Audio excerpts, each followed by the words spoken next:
Assalamualaikum warahmatullahi wabarakatuh. Salam sejahtera buat kita semua. Semoga kita selalu dalam lindungan dan limpahan rahmatnya ya. Pada kesempatan kali ini saya akan sharing ya mengenai ini apa titik-titik energi yang ada di dalam diri kita ya.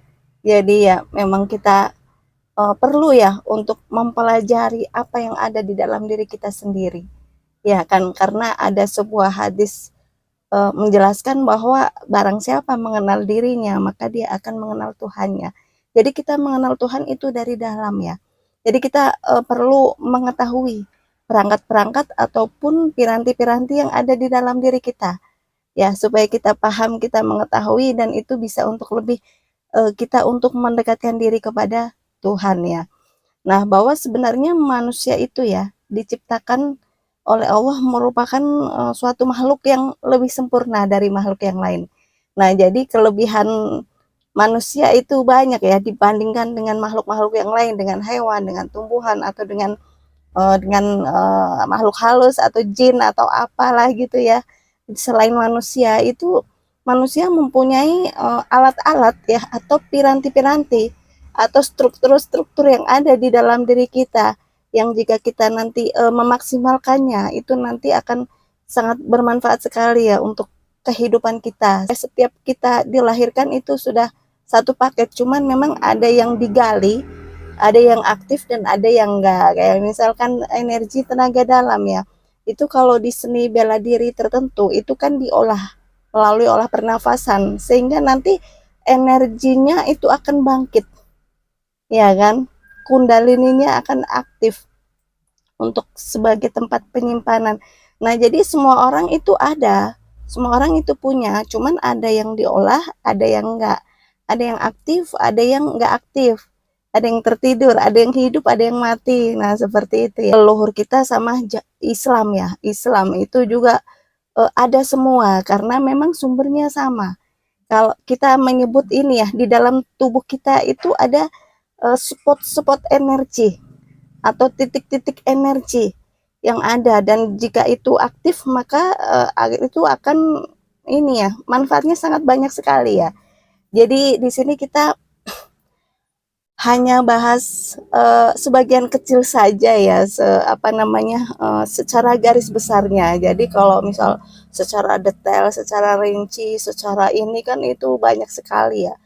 Satu titik aja kalau kita kupas itu jadi banyak banget. Bisa 2 jam, 3 jam, sehari bisa nggak kelar satu titik aja. Apalagi kita 7 ya. Jadi kita bahas secara garis besarnya saja ya gitu ya. Nah, jadi di dalam diri kita itu manusia diciptakan itu merupakan makhluk materi dan makhluk energi. Ya, jadi kita juga merupakan makhluk energi. Nah, kita punya titik-titik atau spot-spot yang ada di dalam diri kita. Dan itu semuanya kalau sudah aktif itu nanti akan terhubung dengan spot-spot ataupun sumber-sumber energi yang ada di alam semesta, alam jagat raya itu akan terhubung. Karena memang itu ini ya, satu kesatuan ya. Seperti itu karena manusia merupakan bagian dari alam semesta. Jadi spot-spot ataupun titik-titik sumber energi yang ada di dalam diri kita itu kalau sudah aktif nanti akan terhubung dengan energi yang ada di alam jagat raya. Nah, seperti itu ya.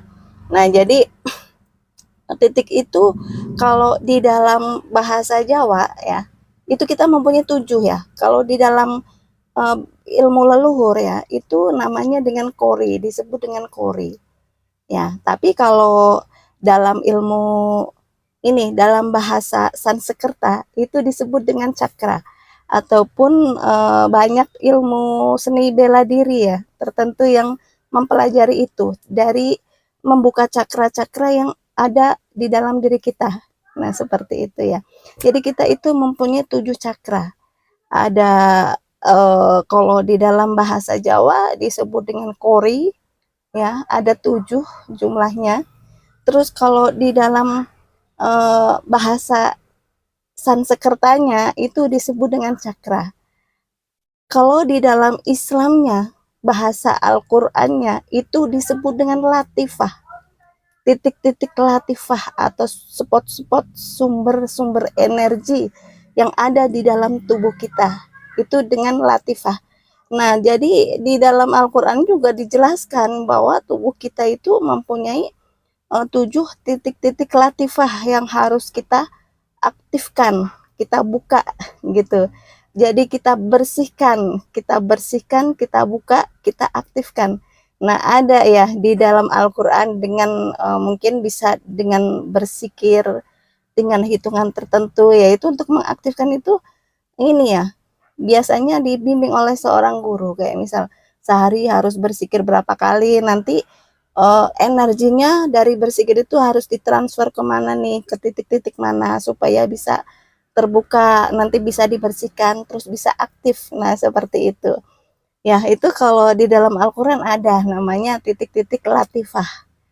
Ya, apa? Spot-spot atau sumber-sumber energi yang ada di dalam diri kita. Jadi, kita itu manusia itu mempunyai 7 cakra.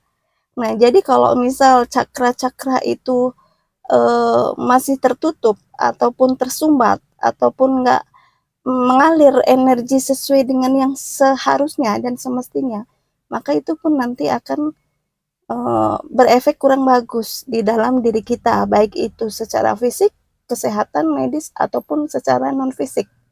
Ya, karena antara badan fisik dan badan non fisik itu kaitannya erat ya. Jadi masih menyatu ya. Jadi itu saling berhubungan, saling berkaitan, saling berpengaruh. Nah, seperti itu. Nah, jadi kita bahas satu-satu ya secara globalnya saja. Nah, kalau yang cakra pertama itu ya, kayak misal nih kita manusia itu kan merupakan makhluk energi. Nah, jadi setiap kita beraktivitas, kita berpikir, itu kita akan menggunakan energi. Jadi energi itu pun harus ini ya, diolah supaya kita tidak kehabisan energi. Itu ada banyak cara dan metodenya. Ya, karena pikiran itu mengalirkan energi tertentu. Ya, semakin banyak kita berpikir, maka energi kita juga akan semakin cepat habis, semakin cepat berkurang, terkuras gitu kan. Nah, seperti itu.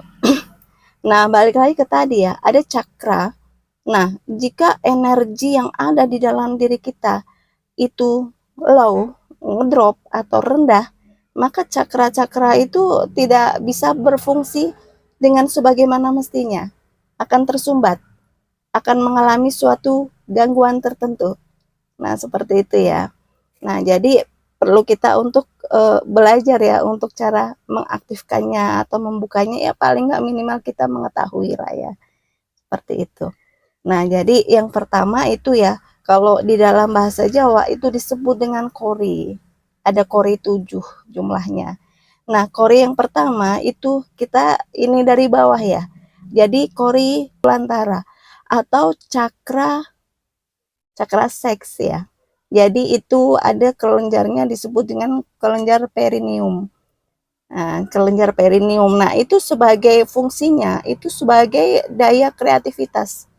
Nah, jadi kalau di sini cakra kita di sini itu bermasalah atau tersumbat atau tidak bisa mengalirkan energi sebagaimana mestinya yang seharusnya. Nah, itu nanti kita akan apa ya? Daya kreativitasnya akan kurang. Jadi akan males, jadi apa ya? Suka ngomongin orang gitu kan. Terus nanti suka ngebully orang gitu kan. Karena nggak ada daya kreativitas. Jadi nggak ada daya kreativitas. Jadi males-malesan, males gerak, males berusaha. Nah, itu karena cakra yang di sini tuh bermasalah, tersumbat, belum aktif. Nah, seperti itu ya. Jadi itu yang pertama. Nah, yang kedua itu adalah swasditara. Nah, itu ada ini ya, di bawah, masih di bawah juga, masih di bawah pusar gitu, antara kemaluan dan pusar itu ada di situ. Nah, ini berfungsi swasditara ini berfungsi ini daya tentang intensitas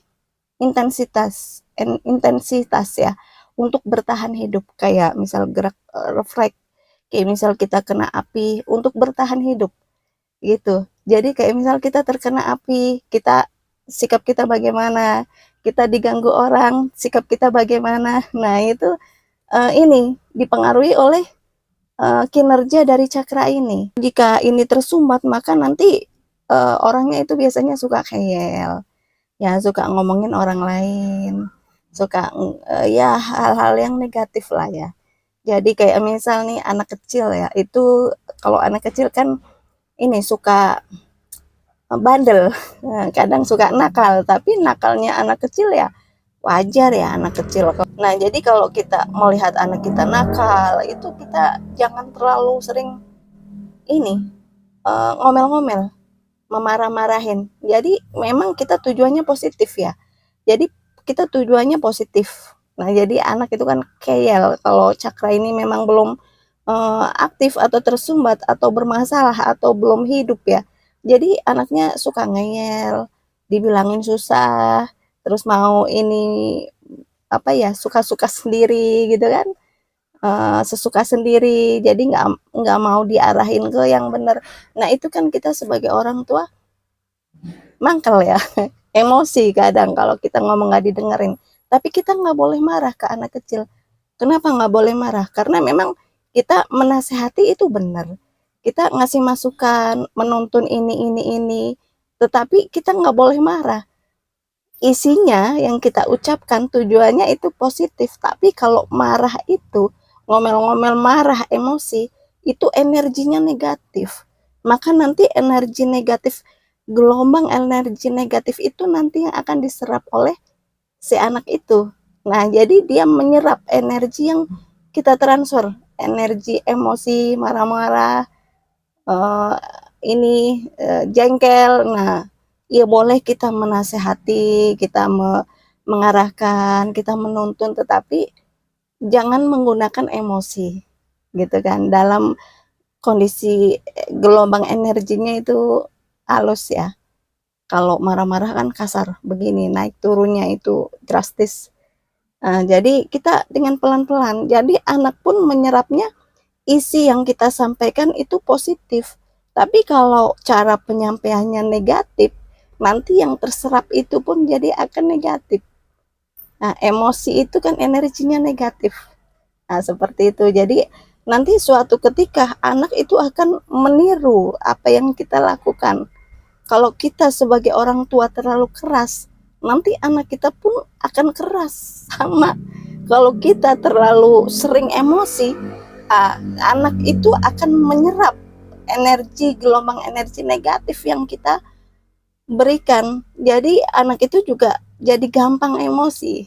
Nah, jadi orang tua perlu latihan untuk bersabar ya, gitu, untuk menghadapi anak yang bandel. Jadi jangan dengan kekerasan, dengan kelembutan, nanti dia akan bisa nurut ke kita. Nah, seperti itu ya. Nah, ini kalau cakra ini bermasalah atau tersumbat, itu juga ada efeknya. Seperti tadi ya, keyel, dibilangin susah, dinasehatin susah, mau dengan pikirannya sendiri, seperti itu ya. Nah, yang selanjutnya itu, yang ketiga, itu adalah cakra atau kori wirana ya. Kori wirana, jadi cakra manipura.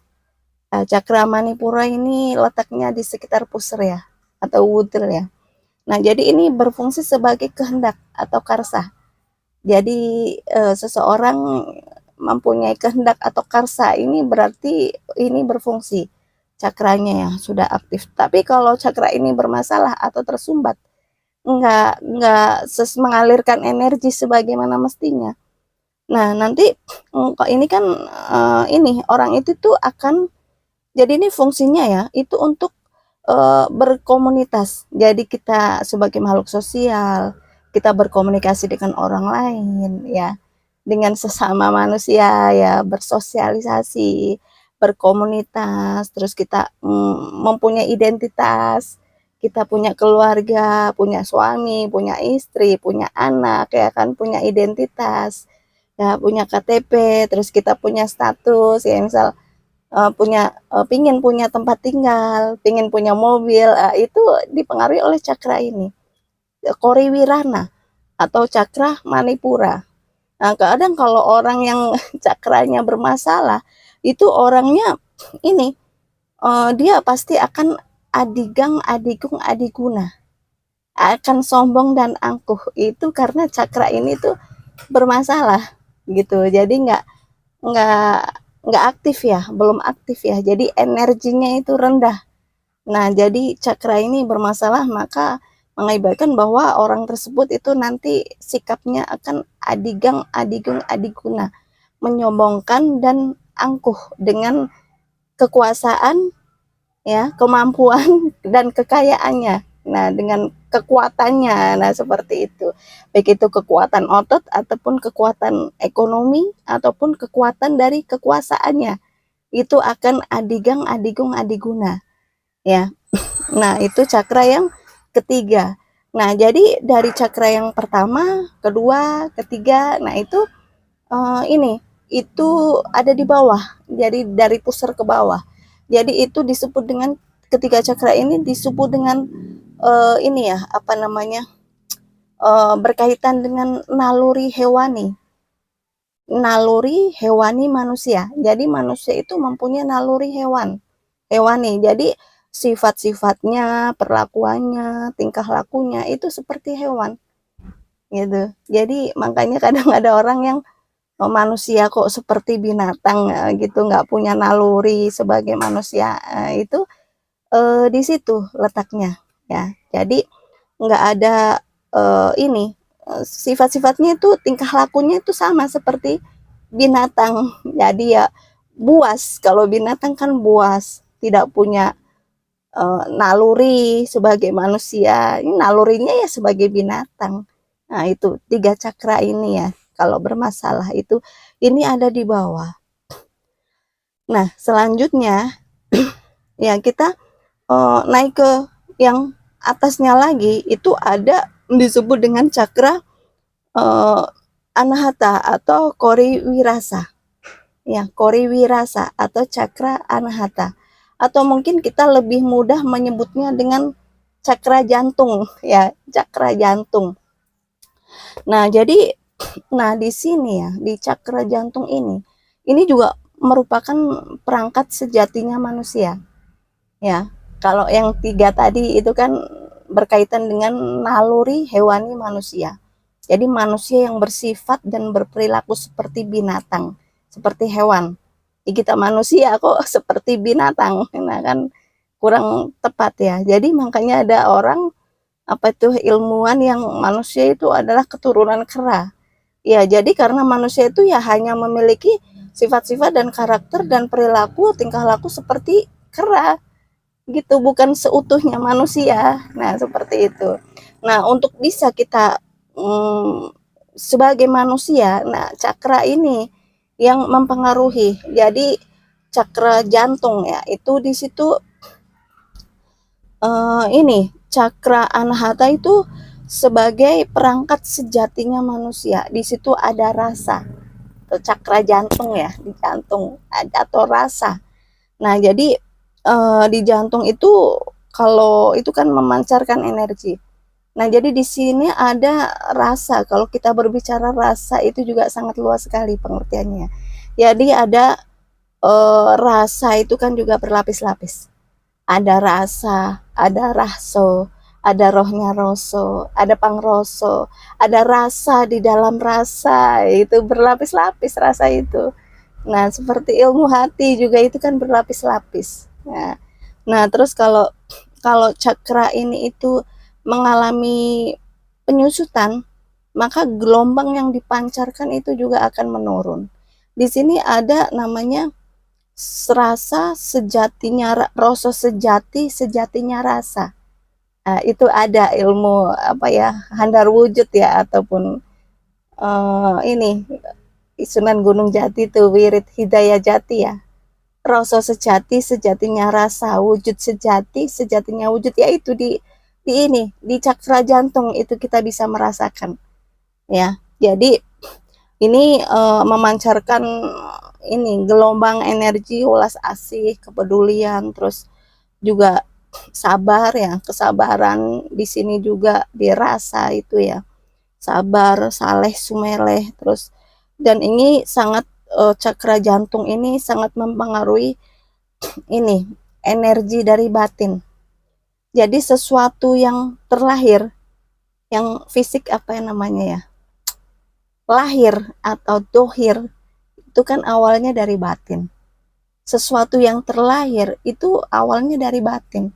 Jadi untuk kita melahirkan sesuatu hal yang positif atau kita apa ya namanya bahasa Jawa ditransit ke Indonesia itu agak susah nyari yang sepadan ya. Sesuatu yang lahir itu awalnya dari batin. Yang ada di luar itu awalnya dari di dalam. Jadi kita perlu membenahi apa yang ada di dalam batin. Ini kaitannya dengan energi gelombang batin ya, cakra jantung ini ya. Jadi itu juga kalau sudah aktif itu akan sangat bermanfaat sekali ya buat kita ya. Jadi kalau misal ini juga kalau badan kita ini dipengaruhi dengan pola hidup, makanan dan juga budaya semakin berubah dan bergeser sehingga gelombang energi jantung yang dipancarkan itu menurun, menyusut, akhirnya gampang terkena penyakit. Nah, seperti itu ya. Ini cakra jantung. Ini juga kalau dikupas itu jadi banyak banget ya. Jadi kita ini ya, ambil poin-poinnya aja ya. Nah, seperti itu. Nah, yang selanjutnya itu adalah cakra wisuda atau kori widarta ya. Kori widarta atau cakra wisuda. Ini kelenjarnya disebut dengan kelenjar tiroid. Nah, ini memancarkan getaran namanya sabda. Jadi di tenggorokan ya. Ini ya, kelenjar tiroid. Jadi cakra wisuda itu atau kori widarta itu ini memancarkan gelombang yang disebut dengan sabda. Sabda ya. Jadi apa?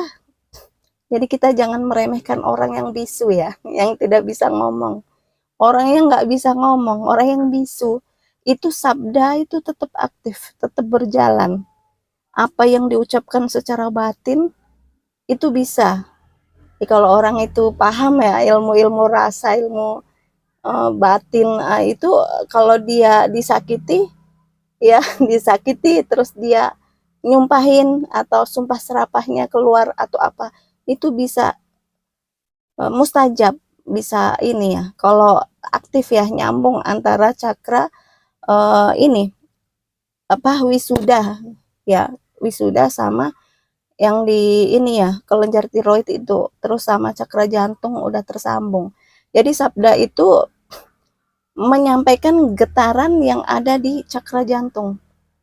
Nah, jadi orang-orang yang cakra jantung sama cakra wisudanya ini sudah terhubung, udah selaras, itu biasanya kata-katanya mustajab. Nah, jadi ini menyampaikan, tetapi kalau yang kita dirasa kita ya, dalam rasa kita atau hati kita itu kita sering mengucapkan hal-hal yang emosi, marah-marah, yang kita ucapkan memfitnah orang, menghibah orang, terus menyakiti orang, ya kan, menggosipkan orang, istilahnya sampah-sampah yang keluar dari mulut kita itu, maka nanti yang keluar atau sabda yang keluar itu nggak akan mustajab. Seperti itu. Jadi harus bersih dan harus tersambung ya. Seperti itu, tersambung. Kalau sudah tersambung nanti itu bisa apa yang diucapkan itu nanti bisa jadi kenyataan. Bukan kita menghendaki mendahului kehendak Tuhan enggak, tapi manusia memang diberikan piranti oleh Allah, oleh Tuhan supaya bisa mencetak apa yang akan terjadi nanti. Jadi kalau misal orang-orang seperti ini kita menyakiti, dia mensabda atau mengucapkan hal yang negatif karena cakra jantung sama cakra wisuda itu sudah tersambung, udah aktif. Nah, itu bisa jadi kenyataan. Seperti itu. Makanya terkadang seseorang terkena suatu penyakit, terkena musibah, atau terkena apa, atau keluarganya anaknya bandel, atau apalah, mengalami sesuatu hal yang tidak kita inginkan, itu bisa jadi karena itu energi negatif yang dipancarkan oleh seseorang yang pernah kita sakiti, seperti itu ya. Jadi berefek ke kita. Nah, seperti itu. Jadi energi cakra jantung itu penting ya. Jadi ini kaitannya dengan kebatinan. Jadi orang kalau kebatinannya kuat, ilmu rasanya kuat, ilmu hatinya kuat, maka apa yang diucapkan itu akan menjadi sabda ya. Jadi apa, akan jadi ya, kemungkinan besar bisa jadi kenyataan. Nah, makanya orang dulu itu ada namanya ilmu hidu geni ya, atau sabdo pandito ratu. Jadi apa yang diucapkan, yang dipikirkan itu akan menjadi suatu bentuk kenyataan. Entah itu jangka pendek, jangka menengah, ataupun jangka panjang. Ataupun bisa kalau energinya kuat, bisa sampai ke keturunannya. Berapa generasi akan mengalami seperti ini. Itu bisa. Kayak gitu. Itu juga ada ilmunya ya. Itu butuh energi yang banyak ya, yang kuat ya untuk itu. Nah, yang selanjutnya itu cakra ini wisuda ya, itu yang kelima. Terus yang selanjutnya itu adalah cakra asna. Nah, atau kori yitmo. Ya, kelenjarnya itu adalah kelenjar pineal gland. Pineal gland, kelenjarnya ya. Jadi kori yitmo atau cakra asna itu fungsinya untuk meretas gelombang energi. Nah, jadi kita manusia juga sebagai makhluk energi, makhluk materi dan makhluk energi, alam semesta juga mempunyai energi. Jadi kita bisa meretas atau mendeteksi energi gelombang yang dipancarkan ke alam, dari alam semesta. Kita bisa menerima, meretas ya, merasakan gelombang yang ada di alam semesta. Jadi ini cakra asna ini itu setiap orang berbeda meskipun sudah aktif. Ya, itu bermacam-macam. Ada yang dia lebih peka ke ini ya, impage atau audio, suara. Jadi bisa mendengarkan suara-suara yang halus. Kayak misal suara-suara yang halus, kayak bisa mendengarkan isi hati orang lain, ya kan? Bisa mendeteksi energi orang lain, bisa meraba, mendeteksi apa yang dipikirkan orang lain. Nah, itu bisa tanpa disampaikan, diucapkan, dari mata wajahnya atau mungkin jarak jauh juga bisa apa yang dipikirkan orang lain meskipun itu nggak di depan kita. Nah, seperti itu ya. Itu bisa. Jadi ini meretas energi gelombang yang dipancarkan oleh alam semesta. Bisa, itu namanya impage ya. Kalau kita lebih peka di audio, jadi kita bisa mendengar sesuatu hal yang sangat halus sekali. Suara hati orang lain itu kita bisa tahu kalau cakra ini sudah aktif ya. Cakra asna ya, itu untuk mendeteksi gelombang tertentu. Jadi kadang ada orang yang dia bisa ini melihat. Kalau melihat itu kan visualisasi. Jadi bentuknya ada wujud secara halus ya. Jadi ada kayak misal kita bisa melihat ada makhluk halus, ada jin. Ya kita sebut orang indigo lah ya. Zaman sekarang ya, saat ini orang indigo. Jadi melihat sesuatu hal yang makhluk halus yang tidak terlihat oleh orang lain. Itu kalau cakra kita udah terbuka, itu kita bisa melihat itu. Tapi tergantung daya retas kita ya, daya energi kita. Apakah kita lebih peka ke visualisasi, penglihatan, ya, bisa melihat sesuatu hal yang halus ya, yang nggak terlihat oleh orang lain, ataupun kita bisa audio ya, atau image, atau kita bisa mengetahui, mendeteksi isi hati orang lain, suara hati orang lain. Misal saudara kita ada sedang apa gimana, kita bisa tahu meskipun dari jarak jauh. Nah, jadi suaranya itu, audionya itu terdengar sampai ke telinga kita, telinga energi ya, badan energi, bukan badan fisik kita ya. Nah, jadi itu kelebihannya kalau cakra asna itu sudah aktif, bisa mendeteksi gelombang energi. Jadi kalau kita ketemu orang itu kita bisa mendeteksi energinya seberapa. Apakah di atas kita, apakah dia kuat banget, apakah sedang, apakah rendah di bawah kita, itu kita bisa mendeteksi itu. Bahkan kita ketemu orang lain nih di jalan, ya ketemu orang lain, orang itu baik ke kita, tulus, ikhlas, ataupun ada pamrihnya, kita pun akan bisa tahu. Karena daya retasnya, gelombang energinya, itu kita bisa mendeteksinya. Nah gitu, bisa mendeteksi energi-energi tertentu. Kayak misal kita mau mengalami suatu musibah di jalan, itu sudah ada feeling, udah ada radarnya, sinyalnya. Ah, saya kok hari ini nggak enak ya keluar ya. Oh, ternyata nanti kalau saya keluar akan terjadi ini. Nah, seperti itu. Nah, jadi kalau ini bahasa ya, bahasa naluri ya, bahasa kolbu itu. Nah, jadi kita bisa tahu, kayak misal orang dia mau nipu kita, itu kita juga sudah tahu sebelumnya apa yang mau dia lakukan, apa isi di dalam hatinya, ya kan, suara hatinya itu kita bisa mengetahuinya, mendengarnya. Itu kalau cakra asna ini sudah aktif ya, dan energinya kuat ya. Aktif, kalau energinya lemah juga untuk meretas energi gelombang itu juga lemah juga. Nah, seperti itu ya. Nah, jadi itu yang keenam ya, cakra asna. Nah, yang ketujuh itu adalah cakra ini, cakra mahkota. Ya, jadi letaknya di ubun-ubun sini. Ya, jadi dari cakra jantung, ini yang ada kelenjar tiroid ya, mengeluarkan sabda ya dari apa yang ada di dalam cakra rasa ya, jantung.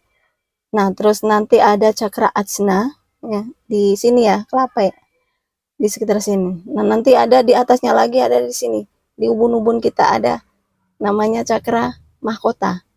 Nah, ini cakra mahkota ini